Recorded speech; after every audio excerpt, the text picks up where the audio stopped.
चुका था। यानी कि मुसलसल लोन अदा करने के बावजूद भी उसके जो पैसे थे वो कम नहीं हो रहे थे, वो फिर भी अदायगी कर रहा था। आखिर वो दिल बर्दाश्ता हुआ और दिल बर्दाश्ता होने के बाद उसने वो अमल किया जो उसे नहीं करना था। लेकिन कहते हैं ना कि कभी-कभी आप किसी को इतना ज़्यादा टीस दे देते हैं, इतनी ज़्यादा अज़ियतें पहुँचाते हैं कि उसके पास कोई और चारा नहीं बचता। उसने अपनी फैमिली से एक जब वॉइस मैसेज दिया, उस वॉइस मैसेज में उसने कहा कि मैं एक शायद अच्छा शौहर साबित नहीं हो सका, शायद एक अच्छा बाप साबित नहीं हो सका, या मैं आप लोगों के लिए वो सब कुछ नहीं कर सका जो मुझे करना चाहिए था। लेकिन वो चूँकि बेरोज़गार हो चुका था और वो लोन हासिल करके कोशिश कर रहा था कि मैं किसी तरीके से अपनी फैमिली को सर्वाइव कर सकूँ। लेकिन अफ़सोस के साथ कि उसे खुदकुशी कर ली।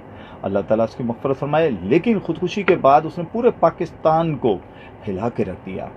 इसी तरह एक बहुत बड़ा नाम ज़फ़र अब्बास साहब का, जो कि बहुत ज़्यादा काम करते हैं जेडीसी के, उन्होंने भी